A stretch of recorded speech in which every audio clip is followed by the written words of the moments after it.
नमस्ते। नमस्ते। और प्यारे विद्यार्थियों, क्या हाल वाल है? साथियों, मित्रों, अगले ही पार्ट में, अगले ही क्रम में राजस्थान के सबसे बेहतरीन इतिहास के क्षेत्र में प्रवेश करने जा रहे हैं। तो दिल थाम लीजिए, पैरों में घुंघरू बांध लीजिए, हाथों में तलवार उठा लीजिए और घोड़े पे सवार हो जाइए, क्योंकि इतिहास अब उस क्षेत्र में जहाँ पहुँचा है, इतिहास उस दौर में आ गया है जहाँ से इतिहास को हम पढ़ेंगे नहीं, इतिहास खुद हमसे पढ़वाएगा और कहेगा कि ये राजस्थान की परंपरा, ये राजस्थान का वंश, जिसकी वजह से आज राजस्थान को वीर भूमि कहा जाता है, आज राजस्थान को रणवीरों की भूमि कहा जाता है, आज राजस्थान को वीरों के रूप में वंदन किया जाता है। तो उसका सबसे बड़ा, सबसे प्रमुख कोई कारण है तो वो है सिसोदिया वंश। सिसोदिया वंश ने अपनी पूरी की पूरी प्रतिष्ठा, अपनी पूरा का पूरा जीवन अपने आन बान शान और अपनी स्वतंत्रता और अपने प्रेम, जन प्रेम के लिए निकाल दिया। इसलिए सिसोदिया वंश बड़ा महत्वपूर्ण हो जाता है। तो जरा गौर से पूरा सुनना और किस प्रकार से इतिहास ने धीरे धीरे धीरे धीरे अपनी एक विशेष प्रवृत्ति जो आपके सामने स्थापित की, सिसोदिया वंश। यहाँ से हम बात कर रहे थे, हमने रावल शाखा रावल रतन सिंह से समाप्त हो गई। पद्मावती ने जौहर कर लिया, इतिहास का एक काला पन्ना, 1600 महिलाओं ने जौहर किया। और अलाउद्दीन खिलजी ने कहते हैं कि कम से कम 10-20 हजार लोगों को दुर्ग के अंदर कत्लेआम करवाया, खिजराबाद नाम रख दिया। वक्त की पराकाष्ठा ये है कि यहाँ पर फिर से जो महालदेव मूछाला को सौंपा गया था चित्तौड़ का किला, चित्तौड़ का किला किनको सौंपा गया? मालदेव मूछाला को। तो मालदेव मूछाला ने अपने पराक्रम का प्रयोग यहाँ पर किया और दिल्ली से, इस क्षेत्र से, इस चित्तौड़ के, इस दुर्ग के जो घेरा डाल के हुए थे वो बैठे थे। खिजर खां थोड़े दिन बाद चला गया था, तो मालदेव मूछाला के हाथ में दुर्ग था। और उसी काल में एक कस्बा है, एक जागीरदारी ठिकाना है जिसका नाम है सिसोदा। सिसोदा का एक, सिसोदा के ठाकुर है अरी सिंह। ठाकुर का नाम क्या है? अरी सिंह। अरी सिंह का एक पुत्र जिसका नाम है हमीर। क्या नाम है? हमीर। अरी सिंह का पुत्र हमीर पराक्रमी है, वीर है। तो उससे चित्तौड़ की प्रतंत्रता, चित्तौड़ की गुलामी सहन नहीं होती है। अपने कुछ साथियों को इकट्ठा करते हैं, मजबूत हौसले वाले लोगों का एक टोला बनता है और लगातार धावे बोले जाते हैं। इस क्षेत्र से धावे बोले जाते हैं और पहाड़ों में गायब, धावे बोले जाते हैं, पहाड़ों में गायब। नाक में दम कर दिया। मालदेव मूछाला के खिजर खां तो चित्तौड़ छोड़ के चला गया और अलाउद्दीन खिलजी से बोला मैं नहीं रहने वाला वहां, मुझे मेरी जान प्यारी है साहब, मेरे को नहीं रहना। मालदेव मूछाला जो जालोर से है, राजपूती है, वो कई समय तक यहाँ पर संघर्ष करता है, लेकिन हमीर के रोज के धावों ने उसे भी तंग परेशान कर दिया और परेशान तंग होकर वो भी छोड़ के चला गया। और 1326 में गोहिल वंश की एक शाखा सिसोदिया का एक सूर्य उदय हुआ और वो सूर्य जो उदय हुआ वो हमीर के रूप में हुआ। हमीर देव ने सत्ता संभालते ही, चित्तौड़ पे अधिकार करते ही अपने पराक्रम का जोर दिखाना शुरू किया, रणभूमि में अपने पराक्रम का जोर दिखाना शुरू किया और ये बताया कि सिसोदिया वंश, गोहिल वंश का सूर्य अस्त नहीं हुआ है, वो फिर से उदय हुआ है। इसलिए हमीर देव को पुनरुद्धारक कहा जाता है। क्या कहा जाता है? पुनरुद्धारक। किसका? पुनरुद्धारक। कहाँ का पुनरुद्धारक कहा जाता है? मेवाड़ का। मेवाड़ का पुनरुद्धारक कहलाता है। चित्तौड़ राजधानी बनाता है और लगातार धावे बोले गए। विषम परिस्थितियों में सिंह के समान व्यवहार किया। जितनी परिस्थितियां विषम हुई, इतना मजबूत और ताकत के साथ निकला हमीर और विषम घाटी पंचानन के नाम से प्रसिद्ध हुआ। किस नाम से? विषम घाटी पंचानन। विषम घाटी पंचानन की उपाधि प्रदान की। अपने एक रसिक प्रिया में इनको विषम घाटी पंचानन कहा जाता है। रसिक प्रिया एक महत्वपूर्ण ग्रंथ है और कुंभलगढ़ प्रशस्ति में एक प्रशस्ति है, कुंभलगढ़ प्रशस्ति, उसमें विषम घाटी पंचानन की उपाधि प्रदान की जाती है। किसको? हमीर को। लेकिन हमीर यही नहीं ठहरा। हमीर ने आगे अपनी शक्ति को और बढ़ाया और आपको बता दूं कि 1338 में, मैं आपको हर बार बता रहा हूं कि दिल्ली में जो सत्ताधारी है वो उस समय, उस काल में भारत के सबसे प्रमुख शासकों में से एक है। तो दिल्ली में उस समय एक व्यक्ति बैठता है, मोहम्मद तुगलक वंश का शासन है। खिलजियों के बाद तुगलकों ने दिल्ली पे अधिकार कर लिया, उत्तर भारत में उनका अधिकार है। और मोहम्मद तुगलक एक सेना लेकर चित्तौड़ की तरफ बढ़ा। किधर बढ़ा? चित्तौड़ की तरफ। इस क्षेत्र में मेवाड़ पर आया। मेवाड़ पर आक्रमण करने के लिए आया। कौन? मोहम्मद। कब? 1338 में।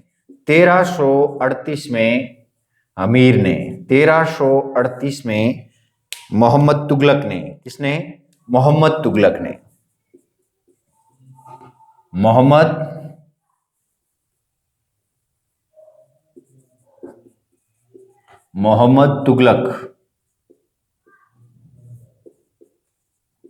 मोहम्मद तुगलक व अमीर के बीच एक युद्ध हुआ और उस युद्ध का नाम है सिंगोली का युद्ध। क्या नाम है? सिंगोली का युद्ध, जो कहाँ है? मांडलगढ़, भीलवाड़ा के पास। मांडलगढ़ जो जगह है भीलवाड़ा के पास, वहां युद्ध कैसा हुआ? सिंगोली का युद्ध। कब हुआ? 1338 में। और सिंगोली के युद्ध में हमीर ने अपना पराक्रम दिखाया, अपनी वीरता दिखाई और मोहम्मद तुगलक को क्या कर दिया? पराजित कर दिया। किसको पराजित कर दिया? मोहम्मद तुगलक को। किसने पराजित कर दिया? हमीर ने पराजित कर दिया। और जैसे मैंने आपको हर बार बताया, जब जब कोई शासक दिल्ली को चैलेंज करके उसे पराजित कर देगा तो उसकी प्रतिष्ठा में एक अभूतपूर्व वृद्धि हो जाएगी। और यहाँ हमीर का डंका बजने लगा। पूरे उत्तर भारत में, पूरे राजस्थान में राजपूताना लगभग गोहिलों के संघर्ष और शिशोदियों के पराक्रम के सामने नतमस्तक होता दिखाई दिया। तो हमीर ने अपनी पराक्रमी विचारों को और आगे बढ़ाया और हमीर ने एक कार्य और किया। क्या किया? चित्तौड़ में अन्नपूर्णा का मंदिर बनवाया। किसका मंदिर बनवाया? अन्नपूर्णा माता का मंदिर। अन्नपूर्णा माता का मंदिर बनाया। किसने बनाया? हमीर देव। हमीर ने अन्नपूर्णा माता का मंदिर बनाया और इन्होंने विशेष तौर से कई कार्य और भी किए हैं। और धीरे धीरे 1364 में, कब? 1364 में हमीर देव की मृत्यु हो गई। और हमीर देव की मृत्यु के बाद राणा खेता, और एक चीज और महत्वपूर्ण हुई, पहली बार राणा, कई राइटर लिखते हैं महाराणा, कि महाराणा की उपाधि की शुरुआत हुई, लेकिन राणा की उपाधि की शुरुआत हुई राणा हमीर। तो इनका मूल नाम क्या था? राणा हमीर। ठीक, महाराणा प्रताप को ही महाराणा कहा जाता है, इसलिए महाराणा की उपाधियां नहीं मानते। राणा की उपाधि की शुरुआत हो गई और धीरे धीरे इनके कार्यों में वृद्धि होने लगी। और 1364 में एक शासक बना राणा छत्र सिंह या राणा खेता। कौन बना?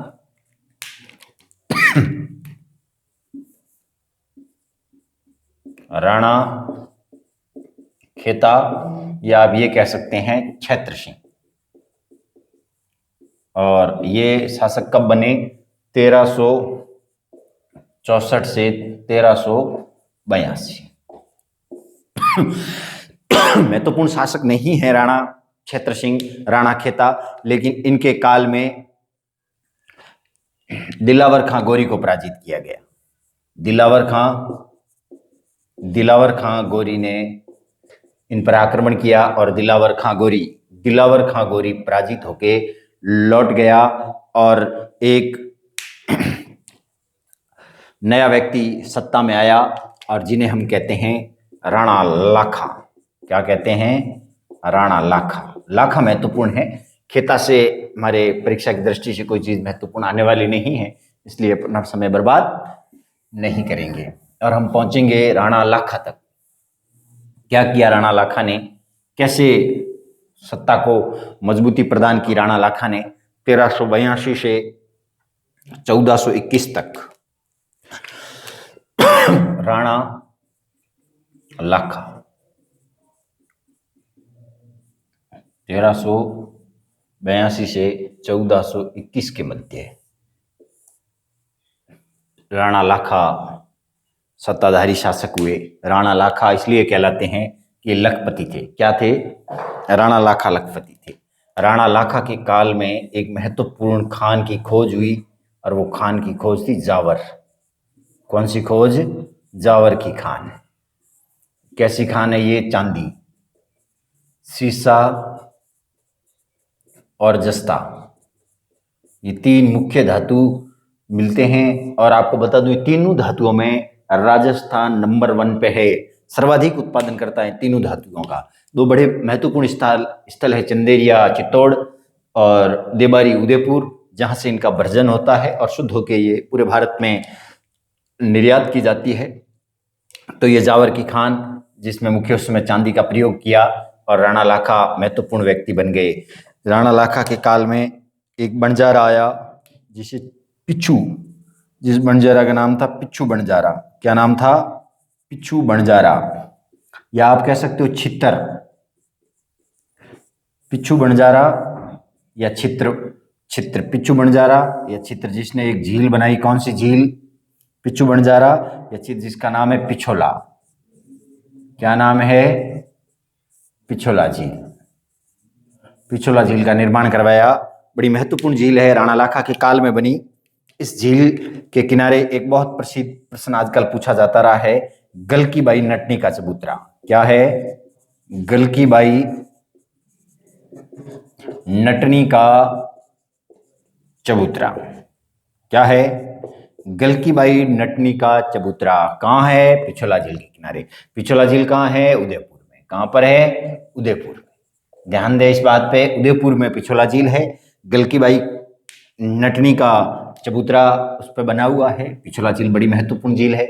झीलों में इसका और अधिक वर्णन पढ़ेंगे, लेकिन राणा लाखा ने जावर की खान और राणा लाखा के काल में कुछ घटनाक्रम हुए, और राणा लाखा के काल की एक कहानी बड़ी प्रचलित हुई। वो कहानी क्या थी, मैं आपको बताता हूँ। राणा लाखा के काल में रावचूड़ा, जो कहाँ के शासक हैं? मारवाड़ के। कहाँ के शासक हैं? मारवाड़ के। मारवाड़ के शासक रावचूड़ा अपनी पुत्री का रिश्ता लेकर मेवाड़ आए। जैसे वो ड्योढ़ी के अंदर प्रवेश करते हैं, जैसे ही वो चित्तौड़ के दुर्ग की ड्योढ़ी में प्रवेश करते हैं, राणा लाखा आगे बैठे होते हैं। वो दोनों के बीच अभिवादन होता है, स्वागत सत्कार होता है। और राणा लाखा से पूछा कैसे आए, तो साहब रिश्ता करने के लिए आए। तो लाखा ने ऐसे ही एक व्यंग्यपूर्ण अट्टास में बोल दिया, वो तो मेरे को पता है, बूढ़ों को कौन देता है, मेरा पुत्र योग्य पुत्र है, उसके लिए आए होंगे। राणा लाखा का एक पुत्र है चुंडा। क्या नाम है? चुंडा। और रावचूड़ा शासक हैं। रावचूड़ा शासक है कहाँ के? मारवाड़ के। और चुंडा कौन है? चुंडा जो हैं वो हैं अपने एक शासक हैं। कहाँ के शासक हैं? यहाँ के राजकुमार है। लाखा के पुत्र है चुंडा, एक योग्य और एक सशक्त राजकुमार है मेवाड़ के। आगे कालांतर के शासक हैं। चूड़ा ने लाखा ने चूड़ा से ये बात कही तो चुंडा ने सुनी, और चुंडा ने रावचूड़ा से निवेदन किया कि आप अपनी पुत्री का विवाह करना चाहते हैं तो मेरे पिता श्री लाखा से ही करिए, नहीं अन्यथा मैं इस दरबार में आपसे निवेदन करता हूं, अन्यथा मैं दरबार छोड़कर चला जाऊंगा। तो रावचूड़ा ने आखिर एक जिद के आगे झुके, बात मान ली। जब बात मान ली तो ये चूड़ा बोले चुंडा से कि देखिए राजकुमार, मैं आपके पिता श्री लाखा से अपनी पुत्री का विवाह तो कर दूंगा, लेकिन हंसाबाई नाम था पुत्री का। रावचूड़ा की पुत्री का नाम क्या है? हंसाबाई। हंसाबाई का विवाह किससे कर दूंगा? राव लाखा से कर दूंगा, लेकिन एक शर्त पे। शर्त यह है कि तुम इस सत्ता में नहीं रहोगे और मेरी पुत्री का पुत्र ही कालांतर में मेवाड़ का शासक बनेगा। इस बात का विश्वास और वादा आप करो, विश्वास दिलाओ और वादा करो तो मैं अपनी पुत्री हंसाबाई का विवाह लाखा से कर दूंगा। तो चुंडा ने एक भीष्म घोषणा की कि मैं आजीवन ब्रह्मचारी रहूंगा और कभी भी विवाह नहीं करूंगा, और विश्वास दिलाता हूं कि हंसाबाई के गर्भ से पैदा होने वाला पुत्र ही मेवाड़ की सत्ता में आएगा। इसलिए चुंडा की इस घोषणा के कारण इन्हें मेवाड़ का भीष्म कहा जाता है। क्या कहा जाता है? मेवाड़ का भीष्म। ये मेवाड़ के भीष्म बन गए। मेवाड़ का भीष्म कहलाते हैं कौन? चुंडा। चुंडा मेवाड़ के भीष्म बन गए। एक महत्वपूर्ण व्यक्ति हैं कौन? चुंडा मेवाड़ के भीष्म कहलाए क्योंकि महाभारत काल में पितामह भीष्म का नाम आपने सुना होगा। उन्होंने भी अपने पिता के लिए सब कुछ त्यागा। शांतनु उनके पिता का नाम था, माता सत्यवती जिससे वो प्रेम करते थे, प्रेम में इतने पागल थे कि अपने पुत्र जिसका नाम देवव्रत होता है वो भी ब्रह्मचारी रहने की घोषणा करता है और आजीवन विवाह न करने की घोषणा करता है। कहता है कि जब तक जिंदा रहूंगा इस साम्राज्य की रक्षा करता रहूंगा। हालांकि बाद में तो उनको इच्छा मृत्यु का वरदान दे दिया था। ऐसे ही चुंडा हैं और इसलिए चुंडा शासक नहीं बने और हंसाबाई के गर्भ से जो पुत्र पैदा हुआ उस पुत्र का नाम है मोकल। मोकल ने मोकल को कालांतर में शासक बनाया। मोकल एक योग्य शासक नहीं होने के बावजूद भी सत्ता में रहा, इसलिए मुख्य सत्ता तो रही किसके हाथ में? चुंडा के हाथ में। लेकिन सत्ताधारी था कौन? मोकल। तो इसे कहा गया ढाड पाट प्रणाली। ढाड पाट, पाट पे तो मोकल बैठे, लेकिन ढाड का मतलब होता था विशेष रूप से सत्ता किसके हाथ में थी? चुंडा के हाथ में। इसे क्या कहा गया? ढाड पाट प्रणाली। तो ये ढाड पाट प्रणाली बड़ी प्रचलित हुई और इस प्रणाली का प्रश्न एक आधी बार परीक्षा में पूछा गया। और राणा लाखा के दरबार में जो दरबारी बैठते हैं उनकी कथाएं भी कुछ बड़ी महत्वपूर्ण रही और आगे कालांतर में इसी राणा लाखा का पुत्र हुआ मोकल और 1333 के आसपास ये 21 तक रहे। 1421 से 1433 के मध्य मोकल शासक बने और चाचा और मेहरा वो व्यक्तियों ने, चाचा और मेहरा ने मोकल की हत्या कर दी। किसकी हत्या कर दी? मोकल की। मोकल के दरबार में दो प्रमुख अन्ना और फन्ना चित्रकार बैठते थे, बड़े ही सुंदर चित्र बनाते थे। तो ये तो शिशोदियों के प्रारंभिक काल का छोटा सा वर्णन है, ज़्यादा लंबाई गहराई में हम नहीं जा रहे हैं क्योंकि यहाँ से प्रश्न इतने ज़्यादा आते नहीं हैं। अमीर के बाद अधिकतर प्रश्न बनने के चांस रहते हैं। वो है महाराणा कुंभा, जिसके लिए पूरी एक क्लास लगेगी। पूरी एक क्लास पे हम बात करेंगे क्योंकि महाराणा कुंभा मेवाड़ का सबसे महत्वपूर्ण, सबसे ताकतवर, सबसे अधिक कूटनीतिज्ञ, सबसे अधिक समझदार और सबसे बेहतरीन शासकों में से एक है। मेरी दृष्टि में महाराणा कुंभा से बेहतरीन शासक, सबसे शानदार शासक, सबसे वीर पराक्रमी और कूटनीति के शासक अन्य कोई नहीं है। और उनसे खूब प्रश्न आते हैं क्योंकि उन्होंने सामाजिक, उन्होंने राजनीतिक, उन्होंने आर्थिक, सांस्कृतिक प्रत्येक प्रकार के विकास को मेवाड़ की चरम सीमा तक पहुंचाया, मेवाड़ में चरम सीमा तक पहुंचाया। इसलिए महाराणा कुंभा महत्वपूर्ण शासक है। हम इन पे ज़्यादा समय बर्बाद ना करके महाराणा कुंभा पे अधिक समय देंगे, लेकिन आज नहीं कल महाराणा कुंभा पढ़ेंगे हम। जय हिंद, जय भारत।